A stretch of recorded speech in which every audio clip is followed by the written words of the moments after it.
مستህ ላይ ጥላቻን አታሳድር ነው ምስት መወደድ ነው ያለባት መፈቀር ነው ያለባት እንጂ መጠላት የለባትም እንዴት ምስትን ትጠላለህ ምስትን ውደዳት አፍቅራት ይሄ ወንድነት ነው ምስትን ማፍቀር ወንድነት ነው ምስትን አታፈቅራትም ማለት ወንድነት እየጎደለህ ነው ማለት ነው ማፍቀር አለብህ እንድጠላት የሚያደርጉ ነገሮች ሊኖሩ ይችላሉ ተዋቸው እነሱን በቃ እንድጠላት የሚያደርጉ ነገሮችን ቻል ተቋቁም ማስተካከያም እርማት ስጥ እንጂ እነሱ አይግዙ እንድትወዳት የሚያደርጉ ነገሮቿ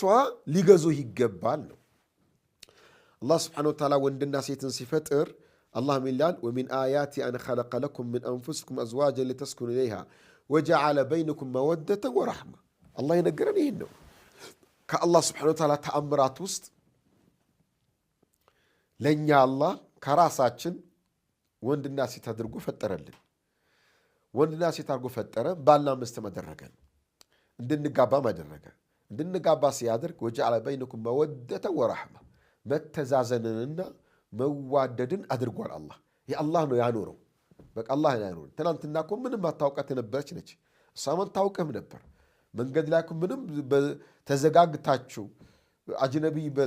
አይንሽ ገር ሸፍነ እሷም ዞር አርጋ ምትተላለፉ የነበራችሁ ናቸው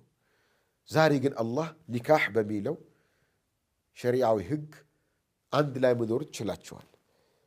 ያ ብቻ አይደለም አላህ በማከላችሁ መወዳ ረህማ አድርጓል ይህ መጠበቅ አለበት እንዴ ካላፈቀርካት ካልወደድካት ላታኖራት ለምን አገባሃት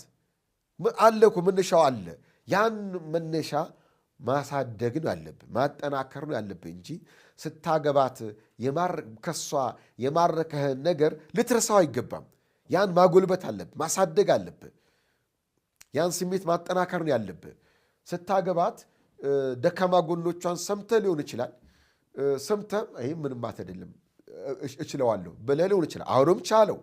የበለጠ አሁን ስታመጣት ደግሞ የበለጠ ደካማ ጎኖቿ ሊታዩ ይችላሉ ቻለው የበለጠ ተቋቁመው እንጂ ለምን ደካማ ጎን ከምስቴ አያለውኝ የሚያስጠላኝ ነገር ለምን አያለው ብለህ ማለት የለብህም በቃ ተው ሱብሃንአላህ ይሄን መሰለ ሸሪዓ አስተምሮ የትም ዓለም ላይ የለም ሁሉም ዓለም ላይ ያለው በተለይ ምዕራባውያን ዓለም ላይ ያለው ምንድነው አንድ ላንድ ነው በቃ ሰጥቶ መቀበል ነው ሰጥተዋት መቀበል አለብኝ ነው ካልተቀበልኩኝ ሁለተኛ አልሰጥም አይነት ስሜት ነው ላ ትዳር ውስጥ ይሄ የለም